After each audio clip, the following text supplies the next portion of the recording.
Hey everybody. So we have one more day left in the week, and so I'll have one more video coming tomorrow, and then that'll be the end for National Home Ownership Month, even though today feels like Friday. So hey to those of you who are tuning in, and for those of you catching this on the replay. I know I've accepted quite a few friend requests recently, so if you're new to me, my name is Janae of JanaeM.com. I go by the Millennial Money Minister. My official title is Financial Consultant, and in a nutshell, I counsel people and give them strategy to help them save more money, get out of debt, and build wealth. I'm also a homeowner, and I'll be celebrating 4 years of home ownership next month. And so this month I actually launched a course called The Blueprint, Buying a Home and Building Wealth with Real Estate, to help people prepare financially for home ownership, because quite frankly, it's not a game. So this week we've been dealing with the pre-approval process. And today we're talking about the fact that your lender, your bank, whoever decides to give you money for your mortgage, they care about where you live. And I'll explain why in just a moment. So you know the drill. If you have questions, put them in the comments. If you know someone who is in the process of wanting to buy a home, you can tag them in the comments or share this video with them. And you can just share it out in general, because I know that it'll be helpful for people and I would greatly appreciate it. So let's dive right in. So today we're talking about the fact that your bank or your lender cares about where you live. So going through the pre-approval process, we talked about the difference between getting pre-qualified and getting pre-approved. Pre-qualification, that's just an estimate, but with a pre-approval, you're getting hard numbers. This is money that you can actually receive. And so if you are someone who is going through the pre-approval process, you need to provide documentation to support the information that you're giving the bank, so that way they can do their due diligence and their research. Thank you so much for sharing. So that way they can make sure the information that you're submitting is actually factual. So why does a bank or a lender care about where you live? Number one, even though the house is not theirs per se, they hold the note, the deed to that asset until you pay them in full. So whatever you did by your current landlord or whoever you're renting from, the bank expects for you to act the same exact way. So if you're currently renting somewhere and you're not on good terms with the place that you're renting from, guess what? That reputation can impact you with when you go to buy a home. Why? Again, your bank essentially becomes your new landlord unless you're paying your home off in cash or you're buying it outright.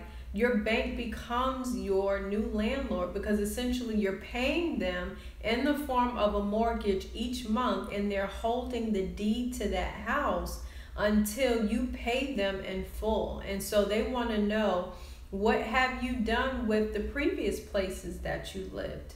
And so that type of behavior, they can make a reasonable assumption that if you paid on time and you paid consistently each month where you currently live, then most likely you'll do the same thing when you move into your house.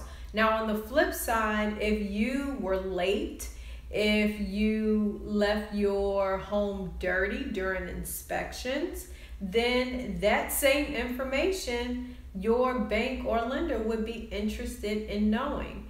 And so it differs across lenders. They definitely ask you for your address, but it does differ across lenders what information they actually ask for. I don't quite remember what they asked for from me, from the people that I was renting from, but at any rate, My history was always in the positive, meaning I made my payments on time and in full and never had any issues at all.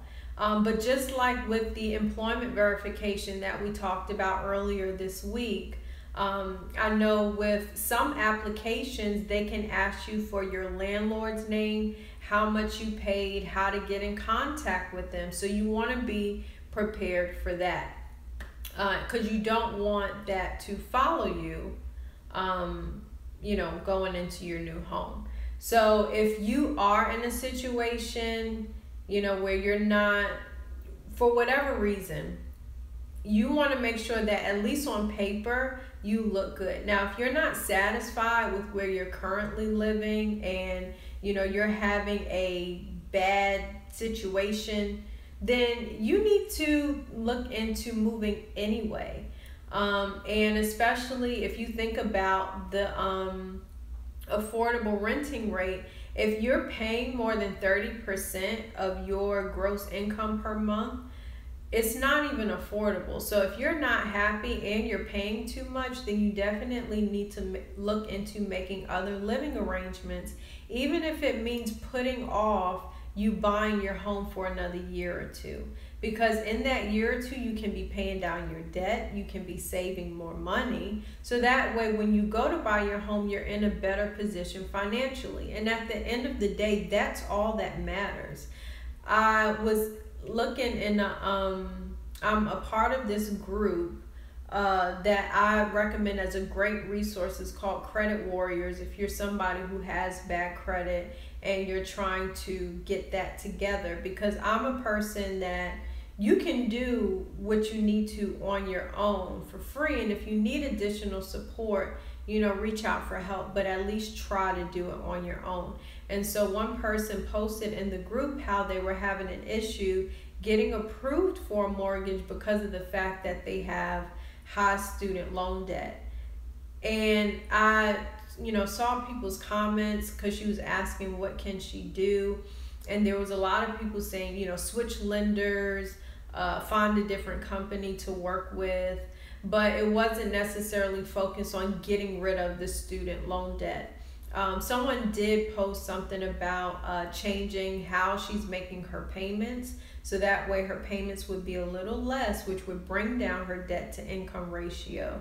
But it didn't surprise me, but it also kind of saddened me, the fact that there are a lot of people who would prefer to find shortcuts and bypass going through the process just so they can get approved for buying a home. But what they don't realize is if they take one shortcut now and they're not financially prepared, meaning they don't have 3 to 6 months worth of expenses and savings, they don't have a way to get a 3 to 20% down payment in place, then they're setting themselves up for failure once they get in the home. Because we talked about the hidden cost of home ownership, that's thousands of dollars. And so if you're not prepared financially, whether you're able to get approved by one lender or another, if you don't have money and you don't know how to manage the money you already have, you're still going to struggle. And so that's the whole reason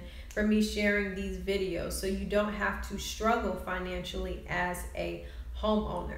So that's my soapbox. Going back to today's topic. Again, you just want to be prepared for your bank, your lender asking for your rental history. If you're not satisfied with where you are, if you're paying too much for where you are, you need to look into making other arrangements anyway. And don't feel bad if that delays your process for buying a home, because at the end of the day, you want to make sure that you set yourself up for success. My mom, I've actually been working with her. She's, a year out from being completely debt free and 2 to 3 years out from buying a home. Ideally, she wanted to buy one next year, but, I advised her, save some more money. Being debt free is great, but having money in the bank is even better. And so it's not a sprint, it's run your race, okay? Run your race. So don't try to rush there take your time because you're in your own lane. So whether somebody else is getting approved for a home, you don't know their financial situation. So focus on yours. So even though next year she would have liked to purchase a home because, you know, she's tired of renting, financially she'll be in a much, much better spot just by allowing an extra 2 to 3 years, which means once she's in that house, following the steps that we discussed to make sure it's affordable, that's 10, 15 years she can just solely focus on saving for retirement because the debt is finished. She has her home is affordable, it fits with her budget. Now she can totally focus on saving for retirement. So that's the beauty of working through your financial issues ahead of time before buying your home. And that's what my course is all about, helping you get prepared financially before you buy your home. So be prepared for your bank, your lender, to ask about your rental history. If you are satisfied where you are and your history is not that great, then I would have a conversation with your rental office and just let them know that you're looking to buy a home. You acknowledge the fact that your history was not great, but you would like to make steps to change that, so that way if you do have to provide information to your bank or lender, the information that will be provided won't hinder you or hurt you from being approved, and that your history will be positive. And so if you make that step to be proactive and reach out to them, they'll be more than willing to work with you, because at the end of the day, they want to get their money. They want to make sure that their apartment is in good condition, so that way they can re-rent, and so that way they don't have to do a whole lot of updates once you move out. So don't be embarrassed if your history with your landlord is not great, but be proactive in repairing that relationship ASAP, because that will go a long way. And the same thing works with your credit. If you're not in the best space with somebody who you have a credit card with or a loan with, you can be proactive and reach out to your creditor or lender to have a conversation with them to make changes towards that. Because a lot of people, they'll just be embarrassed, they'll stay to themselves, and they won't say anything. And banks are not mind readers. Credit card institutions are not mind readers. Your landlord is not a mind reader. You have to be responsible. You have to be proactive and step up and reach out. And I promise you, you will get a more favorable response than you think. So it may seem weird. It may get your nerves going, but at the end of the day, I promise you the response that you'll get is a lot more positive than you're thinking in your mind. So don't overthink it. So if you have questions, you can drop them in the comments. I'd be happy to answer it. That's all I have for today. And if you're catching this on the replay, you can go ahead and drop your questions in the comments. I'll be happy to address them. Again, this is National Home Ownership Month, and so all the videos I've been sharing is helping you to prepare for home ownership. If you want more information and more support personally with me along your home ownership journey, you can enroll in the Blueprint. The link to the course is included in this video. I would love to help you and support you. And I'll be sharing some other stuff in the coming future to help you get your finances together. One of the clients that I worked with 2 years ago bought their home, I believe, last year. They just paid off a vehicle. They're about to pay off their second vehicle. And 3 months after we worked together, they paid off over $5,000 in credit card debt. So they was able to slay their debt before they bought their home. So now they can focus their money on renovations and updates. And pretty soon I know they're looking into other options in terms of how to make their money work for them. And so that's other education that I'll share in the coming weeks. And just an update, I did post that I canceled the workshop series that I had put out there for July 10th for every other Tuesday because of the low participation with the kickoff workshop this week. So if you did register for that, you did receive an email. So, I communicated with you. I also posted it to my IG page and my Facebook page. So that way I also updated the website so as well. So if you did register, you received an email where I asked you to direct any questions that you have on things that you want to learn more about. To info@jeneem.com, info@jeneem.com. So that way all your questions can be answered either here on Facebook, IG. My mentoring group wants me to get into IGTV, so we'll see. But all things will be on YouTube, of course. So make sure you subscribe to the channel. So if you did register for that, unfortunately I did have to pull the plug because it was kind of my way of giving back and wanting to help people, but I don't want to have to go through the stress and strain on trying to get people to come, especially when it's something that's meant to help people. So I can make a better use of my time just being able to share education from where I am and answer questions you actually have and want answers to.